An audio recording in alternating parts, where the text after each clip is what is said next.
हाय, मी अवधूत यरगोळे. आज पुन्हा एकदा तुमच्या समोर आलोय माझ्या शेल्फ मधूनच्या 11व्या भागामध्ये. आज मी जे तुमच्या समोर पुस्तक मांडणार आहे ते थोडं विशेष आहे. विशेष या अर्थाने आहे की ज्यांना वैचारिक वाचायला आवडतं, ज्यांना आपल्या भारतीय संस्कृतींविषयी वाचायला आवडतं, मराठी संस्कृती झाली किंवा आदिवासी संस्कृती झाली, वेगवेगळ्या राज्यांमधल्या छोट्या छोट्या संस्कृती झाल्या आणि त्याच्यावरचं नेमकं म्हणणं काय असतं, त्या कुठून उदयाला आल्या याविषयी ज्यांना खूप जास्त रस असतो, त्याचबरोबर वैचारिक विषयांमध्ये ज्यांना रस असतो, त्यांच्यासाठी आजचं पुस्तक हे खूप विशेष ठरणार आहे. कारण आज आपण ज्यांचं पुस्तक बघणार आहोत ते आहेत दुर्गा भागवत. म्हणजे ते पुस्तक दुर्गा भागवतांवर लिहिलेलं आहे का? तर हो. ते पुस्तक दुर्गा भागवतांनी लिहिलेलं आहे का? तर नाही. हे पुस्तक म्हणजे एक संकलन आहे आणि जे केलंय डॉक्टर अरुणा ढेरे यांनी. मग हे पुस्तक नेमकं काय आहे? तर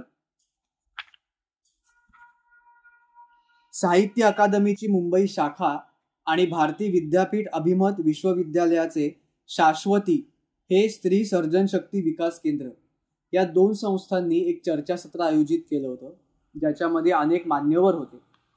आणि या चर्चासत्रामधून दुर्गा भागवतांविषयी जे मुद्दे समोर आले, दुर्गा भागवतांचं जे वेगवेगळं साहित्य आहे त्याच्यावरती प्रत्येक पाहुणा जे जे काही बोलला, त्यांची मनोगत, त्यांचा अभ्यास जो काही त्यांनी मांडला, त्याचं पूर्ण संकलन या पुस्तकामध्ये केलेलं.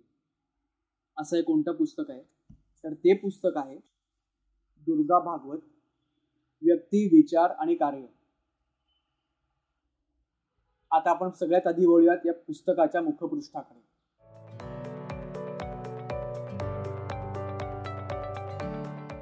तुम्ही जर का नीट पाहिलं तर याच्यावरती दुर्गा भागवतांची एक विचारमग्न अशी मुद्रा आहे. ती कलर नाहीये, ती ब्लॅक अँड व्हाईट आहे आणि थोडंसं आपलं त्याचं टेक्स्चर चारकोल सारखं किंवा पेन्सिल स्केचच्या जवळपास जाणार आहे की काय असं आपल्या डोळ्यांना वाटतं. दुर्गा भागवत हे नाव जे आहे ते ब्राऊन कलरमध्ये आहे, मातकट रंगामध्ये आहे. म्हणजे मातीचा गुणधर्म किंवा जमीन हा भाग याच्यामधनं आपल्याला दिसतो की त्याची सहनशक्ती म्हणा किंवा मातीमधून उदयाला येणाऱ्या संस्कृती, त्याच्यामधून उगम पावलेल्या अनेक गोष्टी, असा सगळा अर्थ या आपण नुसत्या रंगावरनं हा आपल्याला अर्थ लागू शकतो. आणि हे जे स्केच आहे, या स्केचचा संबंध अनेक अर्थांनी या पुस्तकाशी आहे आणि त्याची सुरुवातच याच्या अर्पण पत्रिकेपासून सुरू होते. कशी ती सांगतो. याची अर्पण पत्रिका खुद्द दुर्गा भागवतांनी लिहिलेली आहे आणि त्यांचं म्हणणं आहे की माझ्यासारख्या अंतर्मुख मनाच्या व्यक्तींना स्वतःच्या भावनांना आणि चिंतनांना मुक्त अवसर द्यायला लेखनासारखा दुसरा मार्ग नाही. लेखनावर प्रेम असल्यामुळे मी लेखन केलं, कारण माझी ज्ञानावर नितांत श्रद्धा आहे. ज्ञान म्हणजेच आमचं व्यक्तीच्या आणि विश्वाच्या समग्र जीवनाचं भान. हे जेवढं काही त्यांचं मत आहे ते आपल्याला या मुद्रेवरनं स्पष्ट जाणवतं. आता आजच्या पिढीसाठी, आजच्या आपल्या मित्रांसाठी मी सांगतो, दुर्गा भागवत या मराठी साहित्य विश्वामधल्या खूप मोठ्या विदुषी होऊन गेलेल्या आहेत. ज्यांना फेमिनिझम मध्ये खूप जास्त इंटरेस्ट आहे, ज्या मुलींना, त्यांना मी आवर्जून विनंती करीन की त्यांनी दुर्गा भागवतांचं साहित्य वाचावं. की फेमिनिस्ट या तत्वज्ञानावरती सुद्धा त्यांनी खूप चांगलं लिहिलंय. त्याच्यामधले जे अनावश्यक मुद्दे आहेत, जे त्यांना खटकणारे मुद्दे जे होते, त्यावर सुद्धा त्यांनी खूप कठोर असं भाष्य केलंय, ज्याच्यामुळे वाचणाऱ्याला एक संतुलित मत मिळतं. हा एक छोटीशी मी एक ओळख सांगितली, आजच्या काळाला जोडली जाईल अशी. तर आता हे जे पुस्तक आहे याच्यामध्ये ज्या लेखकांनी दुर्गाबाईंच्या ज्या वेगवेगळ्या साहित्यावरती त्यांची मतं मांडली, लेख लिहिले, ते काय आहेत त्याच्याकडे आपण आता बोलूया. याच्यामध्ये जे लेखक सहभागी झाले होते म्हणजे त्या चर्चासत्रामध्ये, ते होते राग जाधव, ददी पुंडे, प्रतिभा रानडे, मीना वैशंपायन, मंगला आठलेकर, सरोजा भाटे, तारा भवाळकर, अरुणा खोरे, शोभा नाईक, इतके सगळे मान्यवर होते. आणि त्यांनी दुर्गाबाईंच्या साहित्याचा एक एक भाग घेतला होता. म्हणजे उदाहरणार्थ दुर्गाबाईंचे ललित गद्यलेख याच्यावरती मीना वैशंपायन यांनी लिहिलंय. दुर्गाबाईंचं कथात्मक साहित्य याच्यावरती सुद्धा मीना वैशंपायन यांनी लिहिलेलं आहे. दुर्गाबाईंचा महाभारतावरचा विचार याच्यावरती मंगला आटलेकर यांनी लिहिलेला आहे. किंवा लोकसाहित्य झालं, आदिवासी साहित्य झालं, याच्यावरती तारा भवाळकर यांनी लिहिलेलं आहे. म्हणजे ज्या ज्या विषयांवर दुर्गा भागवत यांनी लिहून ठेवलेलं आहे त्या प्रत्येक विषय एक एक लेखकाने घेतलाय आणि त्यावर त्यांची मतं मांडलेली आहेत. त्यांचं निरीक्षण त्यांच्या साहित्याबद्दलचं, लिखाणाबद्दलचं ते मांडलेलं आहे. ते खूप जास्त इंटरेस्टिंग आहे. कारण याचं तुम्हाला मी सांगतो. म्हणजेच आता आपण जाणार आहोत या पुस्तकाच्या हुकअप पॉइंट्सकडे.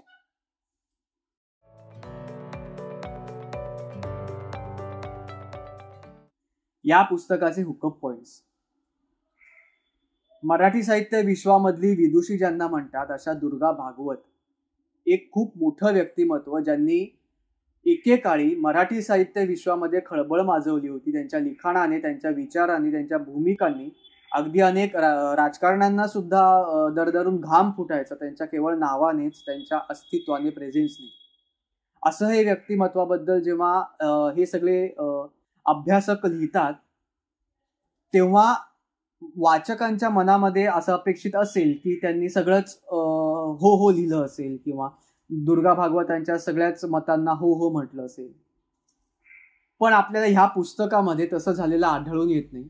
जिथे कुठे त्या अभ्यासकांना थोडीफार फारकत घ्यावीशी वाटते किंवा त्यांची वेगळी मतं मांडावीशी वाटतात, ती सुद्धा या पुस्तकात त्यांनी मांडलेली आहेत.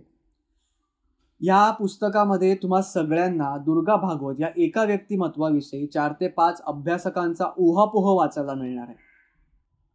कथामध्ये, कादंबऱ्यांमध्ये आपण काय करतो, आपण वाचता वाचता आपल्याला वाक्यांमधले बिटवीन द लाईन्स समजतात. पण ह्या पुस्तकामध्ये तुम्हाला अनेक लोकांमध्ये जी मतांतरं आहेत एकाच व्यक्तिमत्वाला धरून, त्या मतांतरांमधलं जे बिटवीन द लाईन्स आहे, बघा ही खूप वेगळी गोष्ट आहे. एकाच व्यक्तीविषयी अनेकांची मतं आहेत, ती वेगवेगळी आहेत आणि ते वेगवेगळे पण जे त्याच्यामध्ये बिटवीन द लाईन्स आहेत ती पुन्हा त्या एका व्यक्तिमत्वाविषयीचीच आहेत. कधी कधी ती त्यांच्या काळाविषयीची पण असतात, कधी कधी ती मराठी साहित्याविषयीची पण असतात की तेव्हा कुठल्या प्रकारचं लेखन व्हायचं, का व्हायचं, त्यांच्या भूमिकांविषयीची पण असू शकतात. अशा अनेक गोष्टी आहेत. आणि ज्या तरुण मित्रांना, मैत्रिणींना आणि आपल्या सगळ्या रसिक वाचकांना अशा प्रकारच्या गोष्टी वाचून त्यावर विचार करणं हे खूप जास्त आवडतं, इंटरेस्टिंग वाटतं, त्यांच्यासाठी हे पुस्तक अतिशय सुंदर आहे. कारण खुद्द याचं संकलन डॉक्टर अरुणा ढेरे यांनी केलंय. अरुणा ढेरे हे नाव आल्यावरती विषयच संपतो की ते चांगलं झालेलंच असणार, ही 100% शाश्वती असते. तर हे होते या पुस्तकाचे हुकअप पॉइंट्स. आपल्या सगळ्या वाचक मित्रमैत्रिणींना आणि आपल्या सगळ्या रसिक वाचकांना मी विनंती करतो की हे पुस्तक तुम्ही विकत घ्या, लायब्ररीतनं घ्या. आपल्या ओळखीत कोणाकडे असेल तर अगदी मागून घ्या हक्काने, त्यांना नंतर परतही द्या. पुस्तक वाचा आणि मला कमेंट्समध्ये खाली नक्की कळवा की तुम्हाला हे पुस्तक कसं वाटलं. हे होतं आजचं पुस्तक, दुर्गा भागवत व्यक्ती, विचार आणि कार्य. असंच अजून एक इंटरेस्टिंग पुस्तक आता मी तुमच्यासाठी घेऊन येणार आहे पुढच्या भागामध्ये, माझ्या शेल्फमधूनच्या पुढल्या भागात. तोपर्यंत तुम्हाला अजून माझ्याकडून काय काय ऐकायला आवडेल एखाद्या पुस्तकाविषयी, कोणत्या प्रकारची अजून पुस्तकं तुम्हाला ह्या सिरीजमध्ये बघायला आवडतील, ऐकायला आवडतील, ते मला कमेंट बॉक्समध्ये नक्की खाली सांगा. तोपर्यंत बाय बाय.